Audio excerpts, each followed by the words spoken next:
Part 4 വീഡിയോയിലേക്ക് എല്ലാവർക്കും സ്വാഗതം. നമസ്കാരം. ഹരിശ്രീ ഗണപതായി നമ.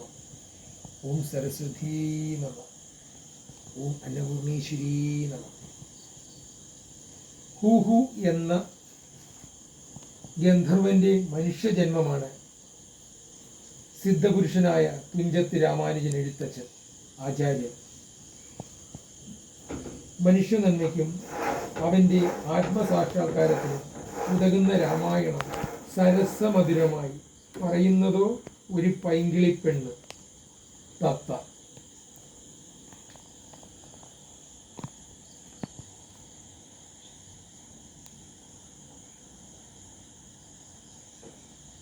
എന്ന് പാരായണം ചെയ്യുന്ന മനുഷ്യൻ ആ അർദ്ധവിധ സുഖങ്ങളും അകന്ന് പരമ ആത്മപ്രാപ്തിയിൽ ലഭിക്കുന്നു. യാതൊന്നിൽ നിന്നാണോ ഐഹിയാസ്യവും പാരമത്രികവുമായ എല്ലാ സുഖങ്ങളും ലഭിക്കുന്നത് അതാണ് ധർമ്മമെന്ന് സാത്വികർ ഉപദേശിച്ചിട്ടുണ്ട്.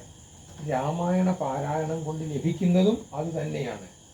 രാമ എന്ന പദം മാത്രം ഉച്ചരിക്കുന്ന ഒരാൾക്ക് മോക്ഷം ലഭിക്കും. രാമ രാമ രാമ രാമ ആ ഒരു വാക്കുകൊണ്ട് അയാൾക്ക് മോക്ഷം ലഭിക്കും. എത്ര കൊടിയ പാപം ചെയ്ത ആളായാലും രാമനാമം ജപിച്ചാൽ അയാൾക്ക് സായുജ്യം കിട്ടും എന്ന് ശ്രീ പാർവതീദേവിയോട് ശ്രീ പരമേശ്വരൻ അരുളി ചെയ്യുന്നുണ്ട്. രാമമയമായ ആ രാമായണം പ്രതിദിനം ഭക്ത്യാപുരസ്കാരം പാരായണം ചെയ്യുന്ന ഒരാൾക്ക് സർവാഭീഷ്ടങ്ങളും ലഭിക്കുമെന്ന് പ്രത്യേകം പറയേണ്ടതുണ്ടോ? തലമുറകളായി കേരള ജീവിതത്തെ ധന്യമാക്കി തീർത്ത രാമായണ പാരായണ പാരമ്പര്യത്തെ രാമായണ മാസാചരണത്തോടെ അടുത്ത കാലത്ത് പുനരുദ്ധരിക്കാൻ തുടങ്ങിയത് ഏതായാലും ശുഭാർക്കതമാണ്. കർക്കിടക മാസമാണ് രാമായണ പാരായണത്തിന് പാരമ്പര്യമായി കേരളീയർ തിരഞ്ഞെടുത്തത്. മിഥുനമാസത്തിലെ ദാരിദ്ര്യത്തിൽ നിന്ന് വിമുക്തമായി മഴ കാരണം വീട്ടിൽ തന്നെ തങ്ങേണ്ടി വരുന്ന കർക്കിടക മാസം കേരളീയർക്ക് രാമായണ പാരായണത്തിന് തിരഞ്ഞെടുക്കുന്നത് സമചിതം. ദക്ഷിണായനത്തിന് തുടക്കം കുറിച്ച കർക്കിടക രാത്രികളിൽ കുടുംബാംഗങ്ങൾ എല്ലാവരും ചേർന്ന് രാമായണ പാരായണത്തിൽ മുഴുകി രാമകഥയിൽ ഉത്കൃഷ്ടമായ മാനുഷിക ബന്ധത്തിൻ്റെ മാനവരാശിയുടെ സൗഹൃദ ബന്ധമാക്കാൻ കഴിയുമാർ അർത്ഥചിന്തന ചെയ്തു ഉണരുവാൻ അവസരം ലഭിക്കുകയാണ്. അതുപോലെ രാമായണത്തിന് കർക്കിടക മാസത്തെ ഔഷധക്കഞ്ഞി വളരെ പ്രധാനപ്പെട്ട ഒന്നാണ്. നമ്മുടെ ക്ഷേത്രങ്ങളിലൊക്കെ ഔഷധക്കഞ്ഞികൾ വിതരണമുണ്ട്.